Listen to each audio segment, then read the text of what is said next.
welcome back to my channel. We're back for some more conspiracy theories, mainly anime conspiracy theories. Once again, I'm just going through what my anime channel tab has, and there's a lot here, but I'm not going to do all of them. I will, however, be doing the Doki Doki Literature Club ones because, yeah, we're going to get through those ones. There's 3 of them, so let's just do that one. Sorry, my counter's texting me. Give me a moment. Okay, we'll just start with these ones. Alright. So, this one is about understanding all of the Doki Doki Literature Club's poems. I don't know much about it, but let's just get right into it. Oh, it came out in 2017, my bad. Sorry for the lighting, by the way. There's not much I can really do about it. Since Doki Doki Literature Club was released by Team Savado in September of 2017, it's taken the world by storm as a top-notch visual novel crossed with poetry simulator. In this post, I will list all the poems in the story and do my best to explain the meanings they have. And of course, this post contains heavy spoilers for Doki Doki Literature Club, a game that is not suitable for children and those who are easily disturbed. You have been warned, but I'm assuming it came out 3 years ago. Then I'm pretty sure everyone's fine about it. In Doki Doki Literature Club, the main gameplay element is a poetry game where you play several times throughout the game. The protagonist is asked to pick 20 words to make up a poem, and depending on the words picked, Sayori, Natsuki, and Yuri will have a different reaction on the next day to show you different poems. But let's be honest, if you've read this far past my poetry simulator intro, you already know all this. So let's get right into the poems. It also says, note, some poems are definitely more straightforward than others, and many of the poems have multiple interpretations. In the end, these are just some of my opinions, so I hope you reply with your own thoughts. Sayori, dear sunshine, Act 1, second day.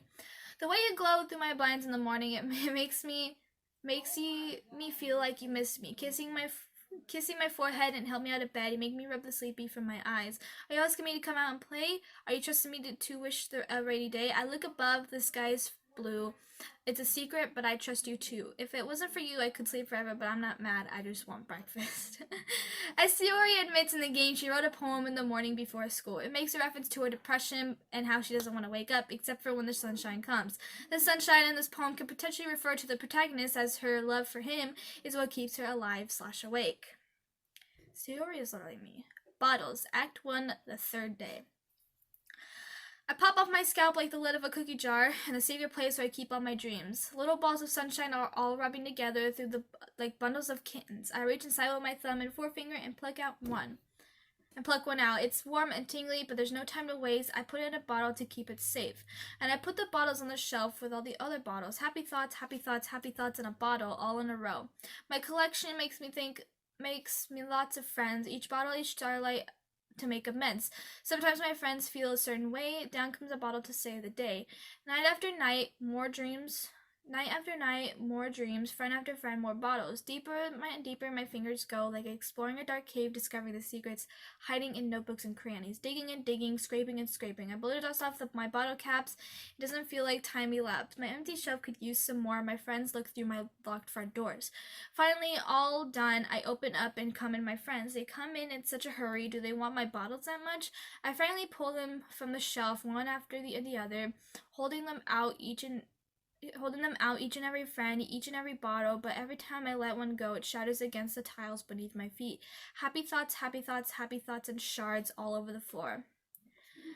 They were supposed to be for my friends who aren't smiling. They're all shouting, pleading something, but all I hear is echo, echo, echo, echo inside my head. This sad poem is about Sayori's relationship with her friends and how everyone sees her as a source of happiness and joy, the bottles, and has come to expect that from her, even though Sayori actually suffers from depression. As a result, Sayori tries to find positivity to give her friends. Digging deeper into her feelings is a process. Eventually, she runs out, and her head is devoid of any real happiness. And then the day one is the act one is festival day, and it's just get out of my head, get out of my head, get out of my head, get out of my head, get out of my head, get out of my head. Get out of my head before I do what I know is best for you. Get out of my head before I listen to everything she said to me. Get out of my head before I show you how much I love you. Get out of my head before I finish writing this poem. But a poem is never actually finished. It just stops moving.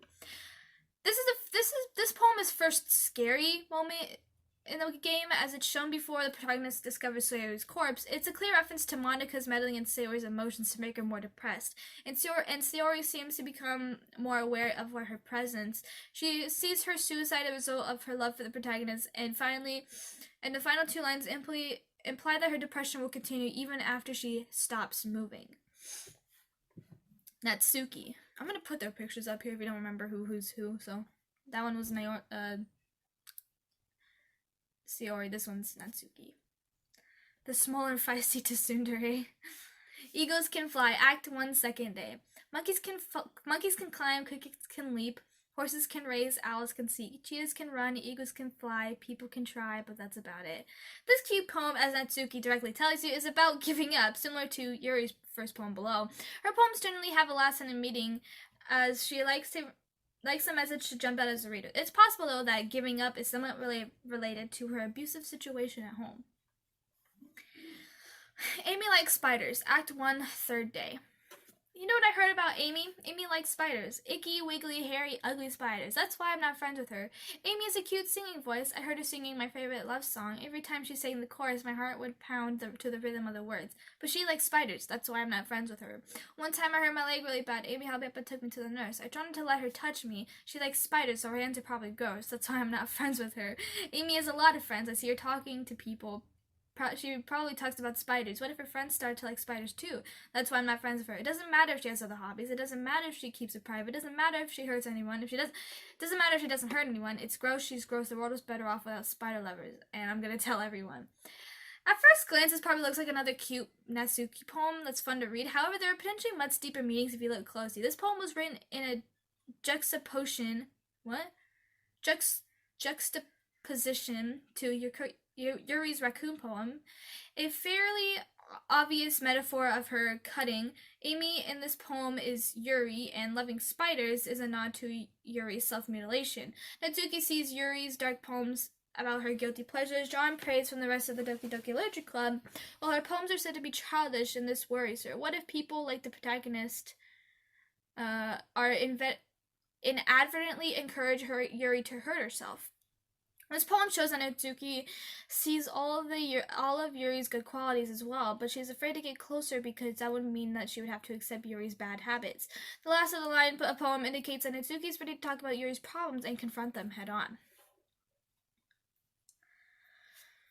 Because of you, Act 1, 4th day, if all three poems appealed to Natsuki. Tomorrow will be brightened with me around, but today is dim. I can only look down. My looking is a little more forward because you look at me. When I want to say something, I say it with a shout. But my truest feelings never come out. My words are a little less empty because you listen to me. When something is above me, I reach for the stars, but when I feel smart, I don't get very far. My standing's a little bit taller because you sit with me. I believe in myself with all my heart. But what do I do when it's all torn apart? My faith is a little stronger because you trust in me. My pen always puts my feelings to rest. I'm not a good writer, but my best is my best. My poems are a little bit dearer because you think of me, because of you, because of you, because of you. This is a standard but sweet love poem written by Natsuki to the protagonist. It speaks how the protagonist helped to feel loved despite her insecurities. I've never gotten many of these ones before. I'll be your beach. Act 1, 4th day, parentheses otherwise. Your mind is so full of troubles and fears that diminished your wonders over the years, but today I have a special place, a beach for us to go, a shore reaching beyond your sight, a sea that's sparkling with brilliant light. The walls in your mind will melt away before the sunny glow. I'll be the beach that washes your worries away. I'll be the beach that you daydream about each day. I'll be the beach that makes your heart leap in a way you had thought you had let go long ago. That left you long ago. Let's bury your heavy thoughts in a pile of sand, bathe in the sunbeams and hold my hand. Wash your insecurities in the salty sea and let me see you shine.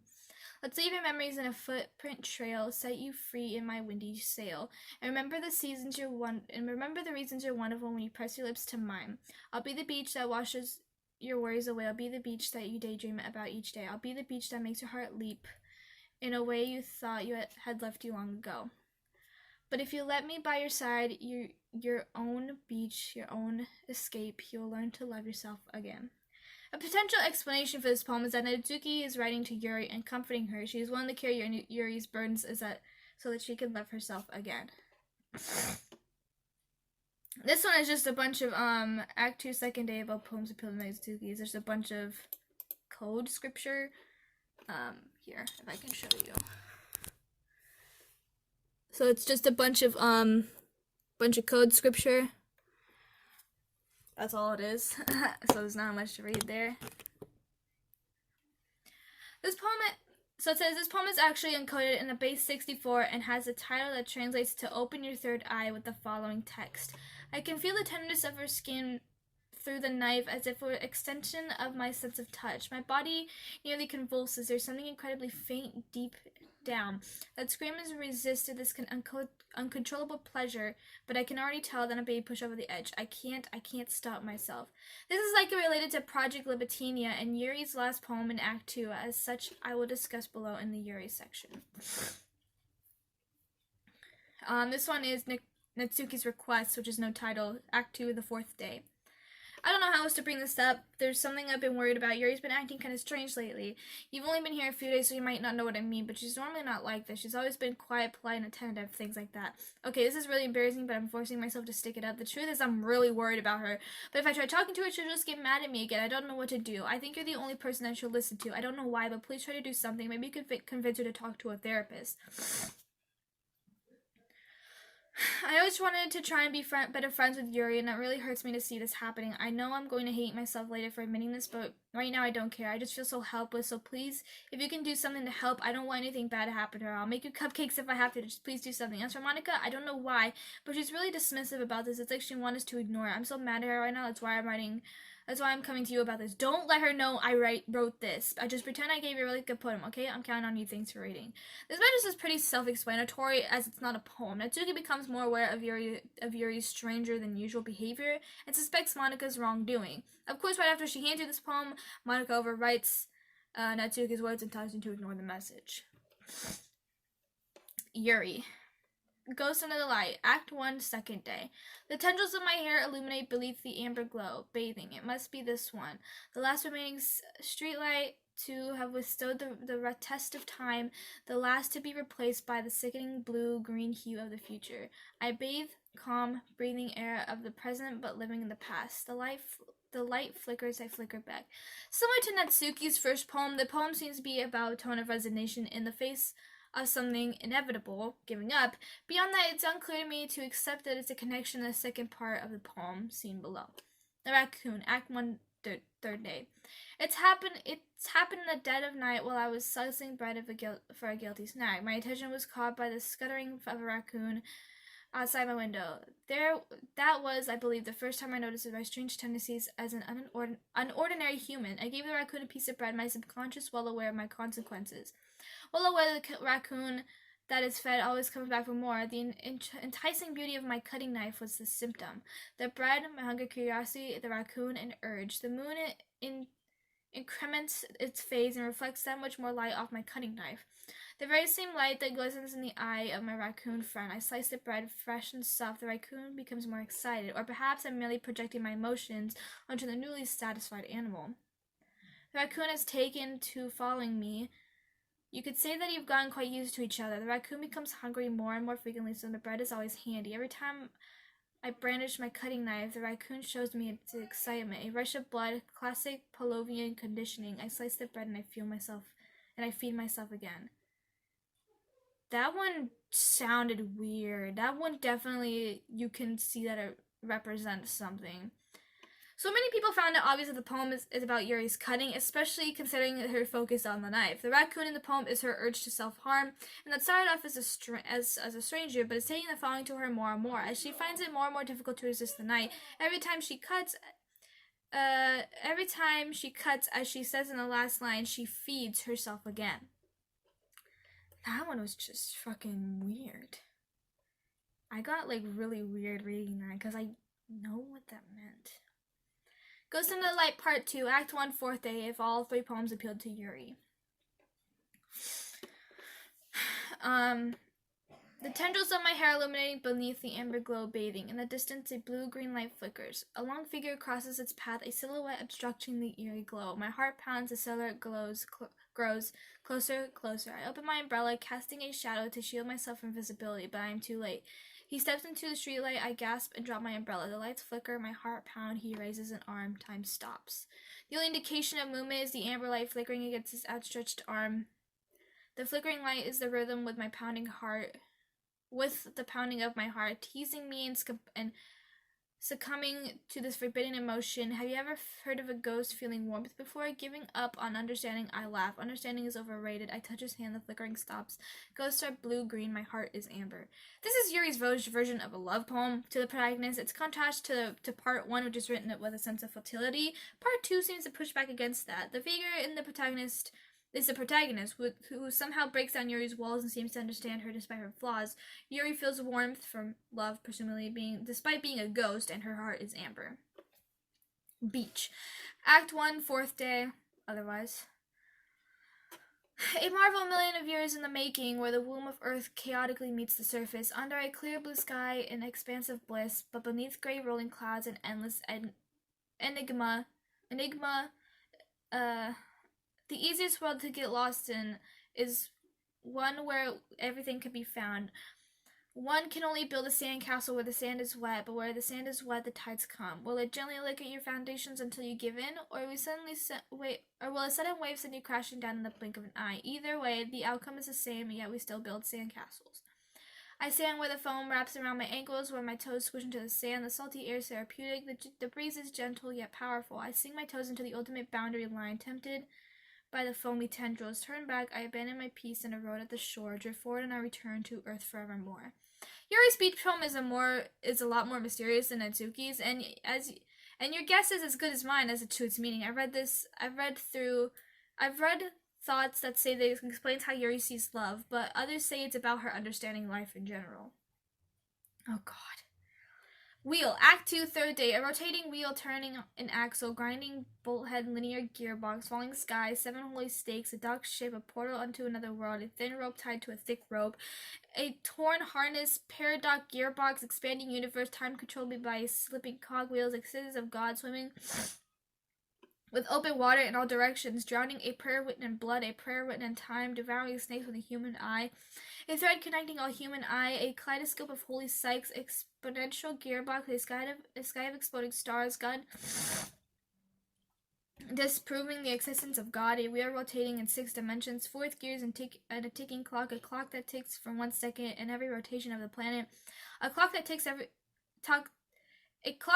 40 times every time it takes it every second time, a bolt head of holy stakes tied to an existence of a docking ship to another world, a kaleidoscope of blood written in clocks, a time-devouring prayer connecting a sky of 40 gears into an open human eyes in all directions, breathing gearbox, breathing bolt head, breathing ship, breathing portal, breathing snakes, breathing God, breathing blood, breathing holy stakes, breathing human eyes, breathing time, breathing prayer, breathing sky, breathing wheel. Well, many times I've tried to decode this poem for a true meaning. A more central explanation is that the wheel simply represents Yuri's spinning emotions about the protagonist. She has mixed feelings due to Monika's influence as well as her own obsessive personality, and these are just random words that express those feelings. Read that and tell me your head doesn't explode. Once again, this is just coding. This sounds like fucking gibberish. Although So it says, not only is Yuri's last poem written on paper that is covered in her blood and urine, it's covered in her urine too, I didn't notice that, but the front makes it clearly impossible to read. However, people have deciphered it after recognizing that it's written in a font called demographic script. It is unclear what the first part of the poem is saying, and it's a mishmash of random words and commas, but the ending is interesting as it interviews the third eye, just like Natsuki's encoded poem. But if you put the two together, the full poem says, so this is what it is. Bunch of scripture and fucking, that, but here's what, the decoder says, so. I can feel the tenderness of her skin through the knife as it were extensions of my sense of touch. My body nearly convulses. There's something incredibly faint deep down that screams to resist this uncontrollable pleasure, but I can already tell that I'm being pushed over the edge. I can't stop myself. Fresh blood seeps through the line, parting her skin, and slowly colors her breast red. I begin to hyperventilate as my convulsion grows. The images won't go away, images of me driving the knife into her flesh, continuously fucking her body with the blade, making a mess of her. My head starts going crazy as my thoughts start to return. Shooting pain assault my mind along with my thoughts. It's disgusting, absolutely disgusting. How could I ever let myself think these things? But it's unmistakable. The lust continues to linger through my veins and aches in every muscle. Stems from the unreleased tension experienced my entire body. Her third eye is drawing closer to me.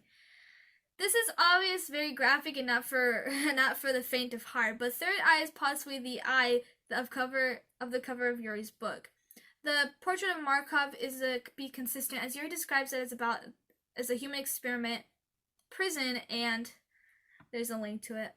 This link called Project Libetinia has been proven to link to Team Salvato and contains graphic reports of human experimentation. There are plenty of theories online if you're looking for nightmare fuel.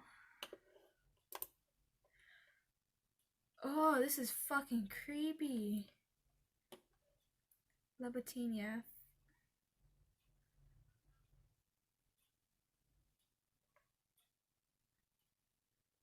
Ugh. Libetinia has now recovered from the termination of XXX and is not excited to be in the future. Continuing the animation test it only accelerated and you would don't. What? This is so creepy. I feel disturbed already. Okay, Monica, last one. Long ass video. Hole in wall, Act 1, second day. It couldn't have been me. See in the direction of a sparkle protrudes. A noisy neighbor? An angry boyfriend? I'll never know. I wasn't home. I peer inside for a clue. No, I can't see. I reel blink like a film outside of the sun. Left down the sign, but it's too late. My retinas? Already scorched with permanent copy of meaningless image. It's a little hole. It wasn't too bright. It was too deep, stretching forever into everything. A hole of infinite choices. I realized now that I wasn't looking in, and I was looking out, and he, on the other side, was looking in. Monica, being a special being in the game, realizes very clear about the protagonist is just not just another character being programmed to the game, but someone real, the player behind the character. Save me, Act 1, third day. The colors, they won't stop. Bright, beautiful colors, flashing, expanding, piercing. Red, green, blue, an endless cacophony of meaningless noise. The noise won't stop. Violent, grating waveforms. Speaking, screeching, piercing, sine, cosine, tangent. Like a playing chalkboard on a turntable. Like playing a vinyl on pizza crust. An endless poem of a meaningless load me. Yeah, here's something about that load me. Monica's self-awareness continues in this poem as she realizes that she's being a bunch of colors pixelated and math formulas programmed by the code. The save me and load me are obvious notes to the fact in the game, is which you can save and load to replay various parts of the story. It is also a tip on how to achieve the true ending. A lady who knows everything. Act 1, fourth day. An old tale tells of a lady who wanders Earth, a lady who knows everything, a beautiful lady who has found every answer, all meaning, all purpose, on all that was ever sought. And here I am, a feather, lost adrift in the sky, victim of current winds. A day after day I search with little hope, knowing legends don't exist. But when all else has failed me, with others have turned away, the legends all that remain, the dim light star glimmering in the twilit sky. Until one day the wind ceases to blow, I fall and I fall and I fall and fall even more. Gentle as a feather and dry, quill expressionless, but a hand catches me between the thumb and forefinger and land on the hand of a beautiful lady. I look at her eyes to find her note and to her gaze. Lady who knows everything knows what I'm thinking. Before I can speak, she responds in a hollow voice. I have found every answer of which amount to nothing. There's no meaning, there's no purpose, and we only seek the impossible. I am not your legend does not exist. And with a breath, she blows me back afloat, and I pick up a gust of wind. What is life? But seriously, this is Monica's inner monologue on how there's no meaning to life, probably because she realizes that this is just a game, and the character may or may not get picked by the protagonist. Hole in Wall 2, Act 2, second day. But he wasn't looking at me, confused. I frankly glanced around my surroundings, but my burned eyes can no longer see color. Are the others in this room? Are they talking, or simply poems on a flat sheet of paper? The sound of frantic scrawling playing tricks on my ears. The room begins to crinkle, closing in on me. The air I breathe dissipates before reaching its lungs. I panic. There must be a way out. It's right there. He's right there. Swallowing my fears, I brandish my pen. This is a continuation of Monica's first poem of her self-awareness, except by this point in the game, Monica is starting to realize that the protagonist will never pick her, and her attitude towards the others are turning more and more toxic, and she is ready to take action. Save Me 2, Act 2, third day. The colors they won't. The colors they want, bright, beautiful colors, flashing, expanding, piercing, red, blue, green, an endless cacophony of meaningless noise. The noise won't stop, violent, grating, something, squeaking, screech, piercing, sine, cosine, tangent, like playing on a chalkboard. Delete her. So, of meaningless, and then delete her. This is what it says. Because it's all just like... If you can see it, hold on, there you go. So that's what it says, and then delete her, meaning delete Sayori. This is identical to her first version of Save Me, except for the last line is now delete her. This just as the previous poem, just as the previous version of the poem gave you, the player, a hint on how to achieve the true ending. This message gives you some insight on what you will do later in the game. Happy End Act 3. Pen in hand, I find my strength, a courage endowed upon me, and one by one, me by my one and only love. Together, let's dismantle this crumbling world and write a novel of our own fantasies. With a flick of her pen, the lost her way in a world of infinite choices beyond this special day. After all, not all good times must come to an end. This poem is written by Monika after she deleted the rest of the characters in the game and had a protagonist player to herself forever. At this point, she thinks she has won until you delete her. That's it. So there's special poems. There's special things too. And each playthrough of the DDLC, the Legend Club, there are special poems that are shown throughout the game among these following 11. So I'll put them here. This is obviously a crude drawn picture of Sayori hanging herself in Act 1. The happy thoughts refer to her poem, Bottles. This one. This poem is just a single sentence. A short giggle sound is played when the poem is displayed, and the voice of the same sound as Monika's in the credits. Nothing is real.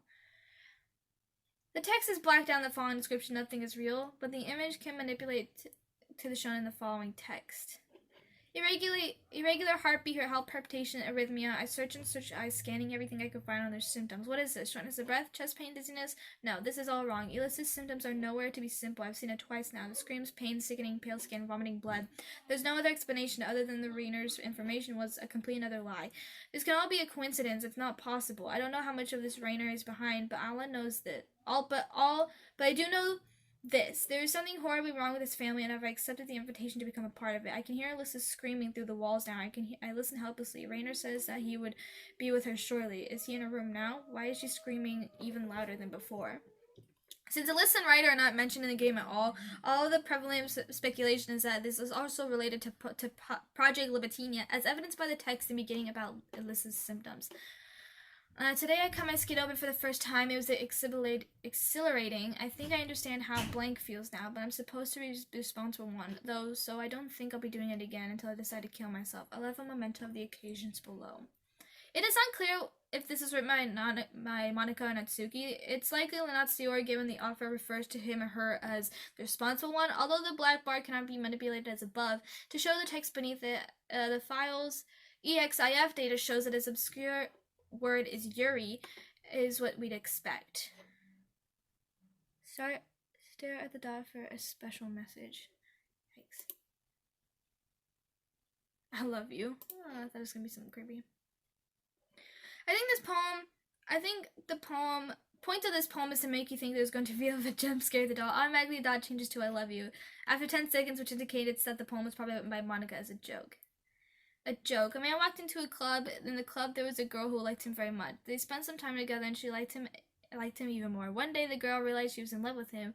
Before disaster happened, a third party interfered with her programming. Suddenly, the girl hated herself for being in love. This contradiction cursed the script to derail. Her universe started to collapse, but she killed herself just in time.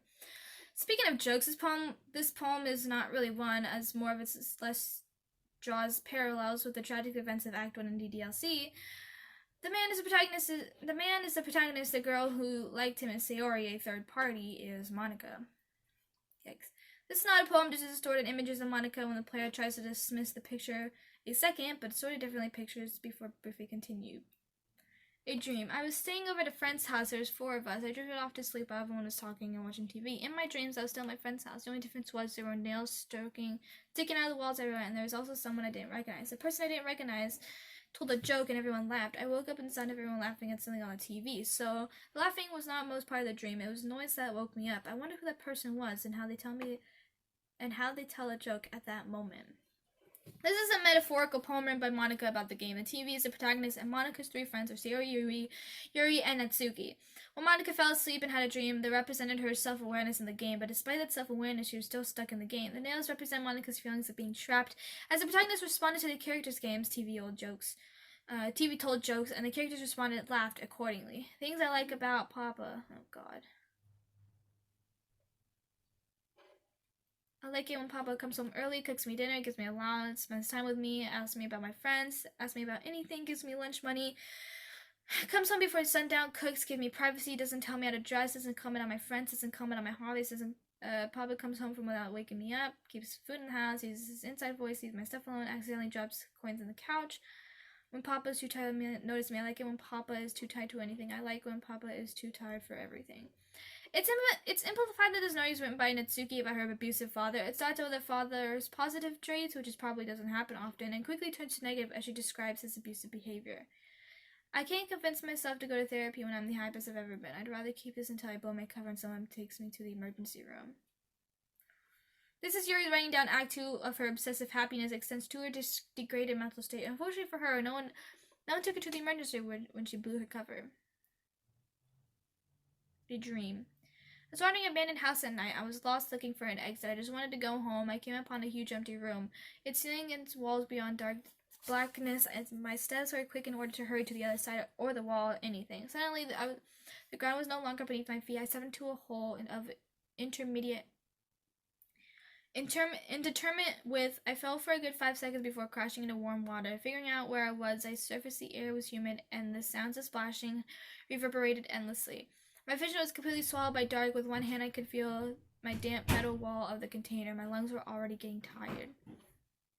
It is unclear how this drowning poem is related to the game, but there's been speculation it is related to... I'm scared. This image. Oh, wow. Sorry, this is such a long video. So that image right there, I don't know how but it's somewhat related to that.